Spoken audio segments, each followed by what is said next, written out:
अरविंद केजरीवाल जी सत्ता में नहीं थे तब वो धरने से ही पैदा हुए हैं और मुझे लगता है ये धरने में ही इनकी जिंदगी जाने वाली है। आपने लोगों को बसों में भर भर कर जो है बॉर्डरों पर पैदल चलने के लिए मजबूर कर दिया। और उसके बाद दिल्ली सरकार की प्राथमिकताएं क्या हैं?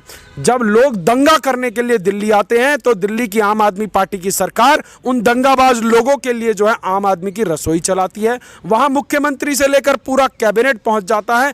परंतु कोविड में जब दिल्ली के अंदर जो है कोविड की महादशा हुई, देश के गृह मंत्री को स्वयं उतरना पड़ा और मुख्यमंत्री ने इतनी जहमत नहीं उठाई कि वो जाके दिल्ली के हॉस्पिटलों में दौरा कर ले। एक दिल्ली का मुख्यमंत्री कैसे नकारों की तरह हाथ पे हाथ धर के बैठा है और उसको जो है दिल्ली की जनता के जो है दुख दर्द से कोई लेना देना नहीं है। ताहिर हुसैन कौन है?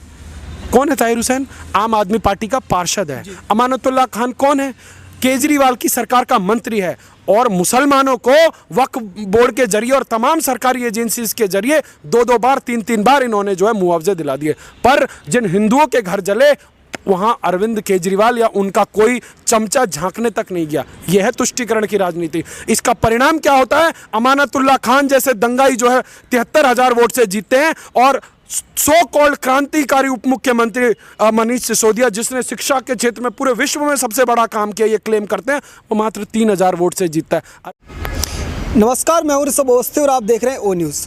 दिल्ली पर जंतर मंतर पर अरविंद केजरीवाल हो, उनके कार्यकर्ता सभी मिलकर प्रदर्शन कर रहे हैं और एनसीटी बिल में जो नया बिल लेकर केंद्र सरकार आई है उसका विरोध कर रहे हैं। इस पर बात करने के लिए हमारे साथ जुड़े हुए वेद प्रकाश शर्मा जी।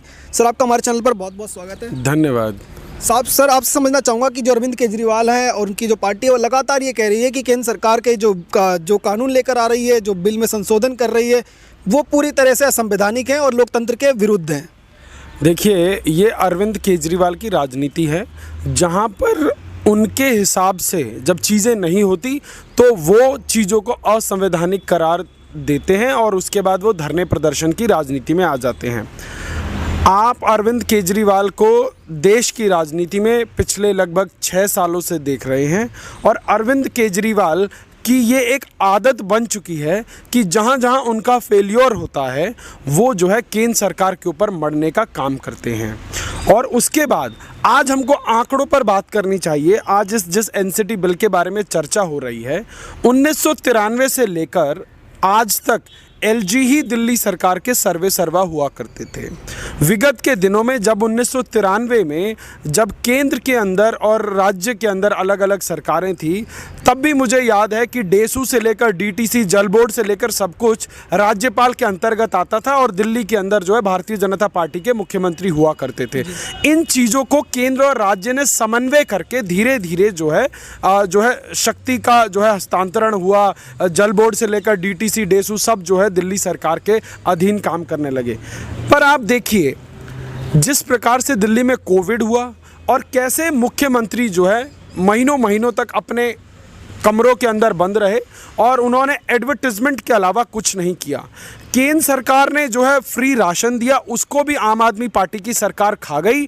और उसके बाद उस पूरे के पूरे लॉकडाउन के समय में जहां पर आपकी नैतिक जिम्मेवारी थी कि आप प्रदेश के लोगों को जो है राहत मुहैया कराएं, आपने लोगों को बसों में भर भर कर जो है बॉर्डरों पर पैदल चलने के लिए मजबूर कर दिया। और उसके बाद दिल्ली सरकार की प्राथमिकताएं क्या हैं? जब लोग दंगा करने के लिए दिल्ली आते हैं तो दिल्ली की आम आदमी पार्टी की सरकार उन दंगाबाज लोगों के लिए जो है आम आदमी की रसोई चलाती है। वहां मुख्यमंत्री से लेकर पूरा कैबिनेट पहुंच जाता है। परंतु कोविड में जब दिल्ली के अंदर जो है कोविड की महादशा हुई, देश के गृह मंत्री को स्वयं उतरना पड़ा और मुख्यमंत्री ने इतनी जहमत नहीं उठाई कि वो जाके दिल्ली के हॉस्पिटलों में दौरा कर ले। अब आज बात करते हैं कि इन्होंने बड़ा प्रचार किया, बड़ा प्रसार किया। देखिए, एक होता है मैंडेट मिलना और एक होता है मैंडेट चुराना।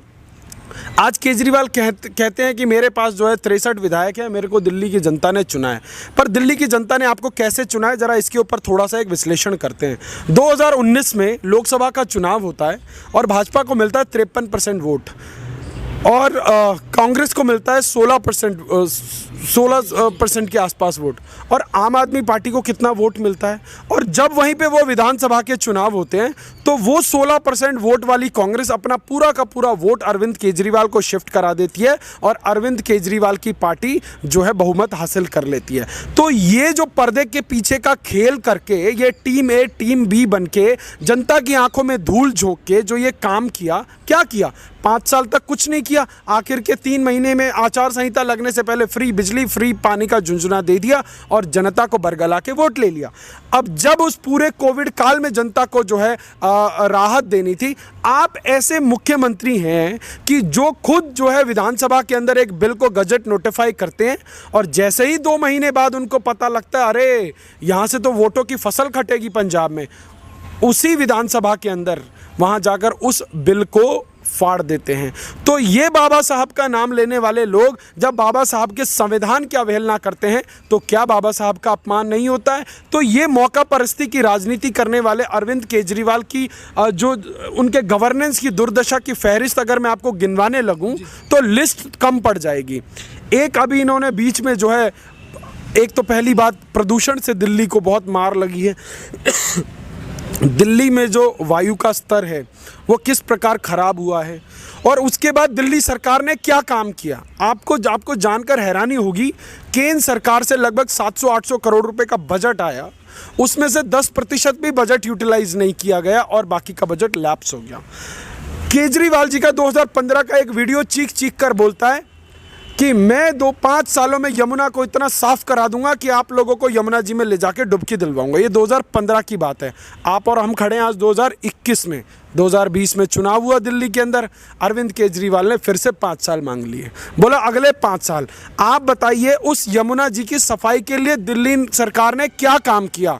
कम से कम जनता के सामने श्वेत पत्र रखे, देश की जनता को, दिल्ली की जनता को पता तो लगे कि उनका मुख्यमंत्री कितना नकारा है। और उसके बाद राजनीति पूरे देश में करनी है। क्या अरविंद केजरीवाल को पता नहीं था कि दिल्ली केंद्र शासित प्रदेश है? और उसके बाद अपनी नाकामियों को छुपाने के लिए अरविंद केजरीवाल जी हर दूसरे तीसरे महीने इस प्रकार का स्वांग रचते हैं। आज भी जो जंतर मंतर पे वो स्वांग कर रहे हैं वो भी इसी फहरिस्त का एक एपिसोड है।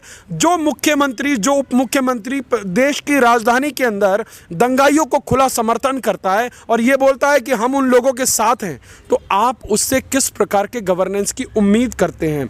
आज मजे की बात यह है कि 2019-20 में जो है प्रदूषण पर जो बजट आवंटित किया गया था उसका 60% से अधिक बजट यूटिलाइज ना होने की वजह से लैप्स हो गया। आप गवर्नेंस की बात करते हैं। आज दिल्ली के अंदर चर्चा होती है कि एक जो है पूर्व IRS अधिकारी, एक IITN जो है दिल्ली का मुख्यमंत्री बना है, कुछ करेगा।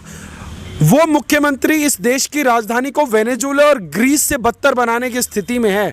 वो क्या करता है? देश की आज सवाल खड़े होते हैं। आज सवाल ये पूछा जाना चाहिए अरविंद केजरीवाल जी, आपने दिल्ली के अंदर कितने लोगों को जो है रोजगार दिया?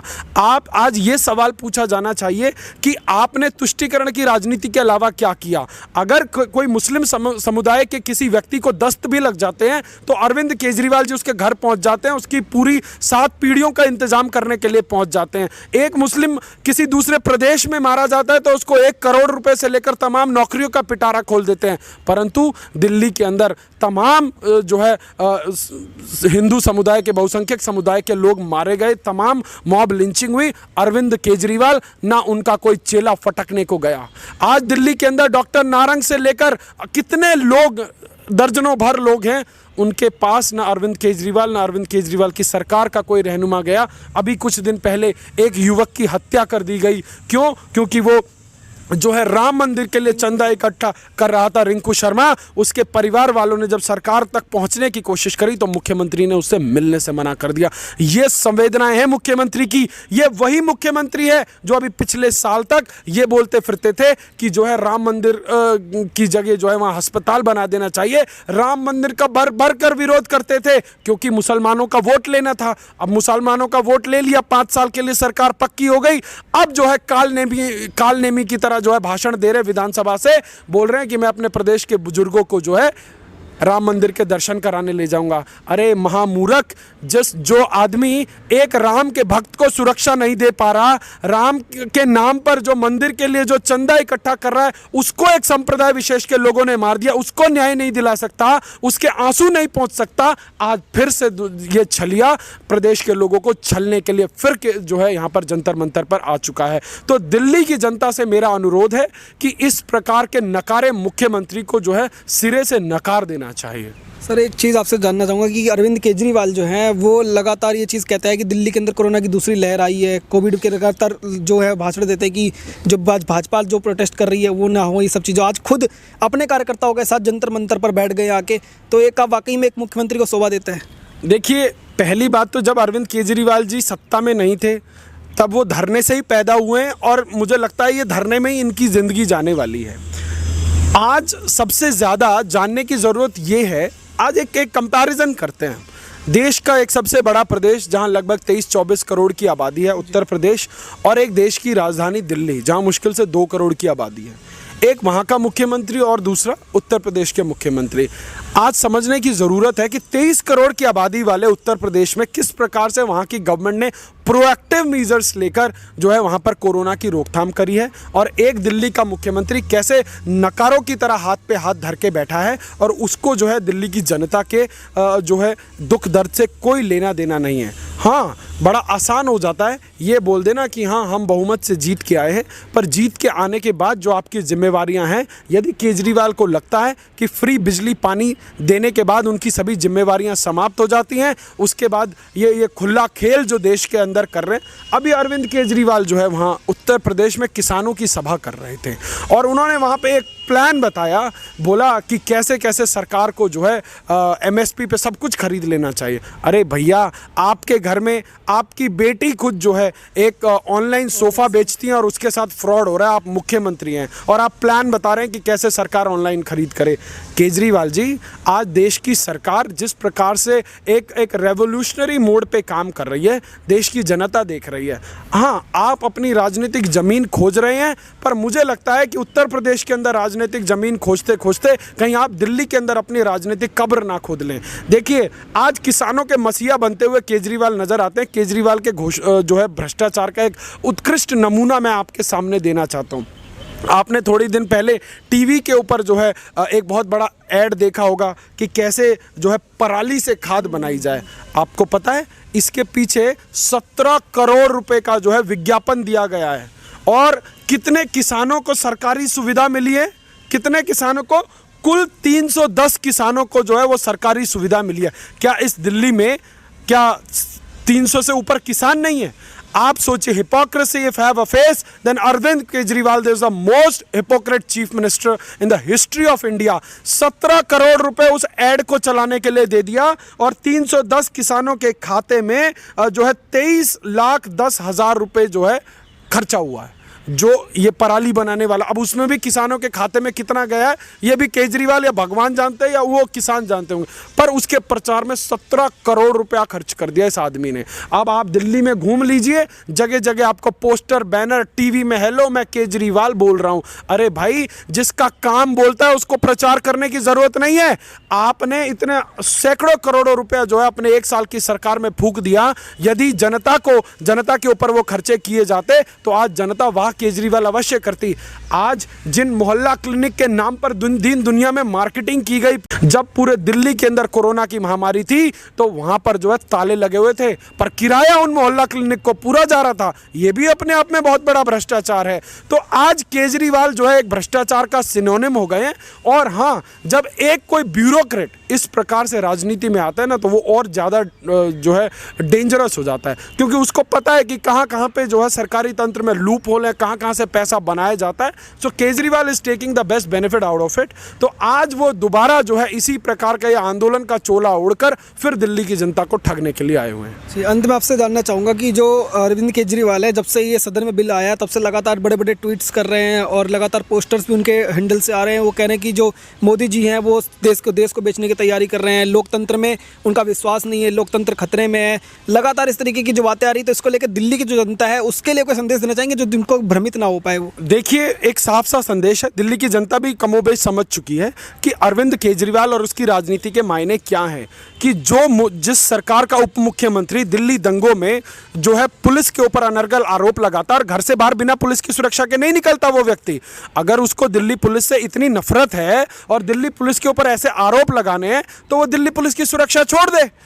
और वही मुख्यमंत्री दिल्ली पुलिस की फोटो ट्वीट करते हैं। आप सोचिए, एक इतना रिस्पॉन्सिबल पद, और उसके बाद कहता है कि दिल्ली पुलिस के लोग जो है बसों में आग लगा रहे थे। शर्म आनी चाहिए, क्योंकि इनके रिश्तेदार, एक संप्रदाय विशेष के लोग जिनके वोट बैंक की राजनीति ये लोग करते हैं, उन लोगों ने दिल्ली को दंगे की आग में झोंका और उनके ऊपर बोलने से केजरीवाल ने मुंह में पट्टी लगा ली। ताहिर हुसैन कौन है? कौन है ताहिर हुसैन? आम आदमी पार्टी का पार्षद है। अमानतुल्लाह खान कौन है? केजरीवाल की सरकार का मंत्री है। और मुसलमानों को वक्फ बोर्ड के जरिए और तमाम सरकारी एजेंसीज के जरिए 2-2 बार 3-3 बार इन्होंने जो है मुआवजे दिला दिए। पर जिन हिंदुओं के घर जले वहां अरविंद केजरीवाल या उनका कोई चमचा झांकने तक नहीं गया। यह है तुष्टीकरण की राजनीति। इसका परिणाम क्या होता है? अमानतुल्लाह खान जैसे दंगाई जो है 73,000 वोट से जीतते हैं और सो कॉल्ड क्रांतिकारी उप मुख्यमंत्री मनीष सिसोदिया, जिसने शिक्षा के क्षेत्र में पूरे विश्व में सबसे बड़ा काम किया ये क्लेम करते हैं, वो मात्र 3,000 वोट से जीतता है। अरविंद केजरीवाल जी, यदि आपका शिक्षा मंत्री, आपका उप मुख्यमंत्री इतना ही हिस्टोरिक, इतना ही रेवोल्यूशनरी होता तो वो भी 40-50 हज़ार वोटों से जीतता। तो आज दिल्ली की जनता के सामने ये चीज़ बहुत क्लियर है। पर कहीं ना कहीं कांग्रेस के कंधे पर चढ़कर जो केजरीवाल ने यह सत्ता हथियाने का ये दूसरा जो ये सरकार का कार्यकाल है, कहीं ना कहीं दोबारा जनता को छला गया है। पर एक जिम्मेवार मुख्यमंत्री को जो है जनता के काम करने चाहिए, और ये मुख्यमंत्री इकलौता ऐसा मुख्यमंत्री है जो जिसकी सुबह से लेकर शाम सिर्फ नरेंद्र मोदी जी को गाली देने पे जाती थी।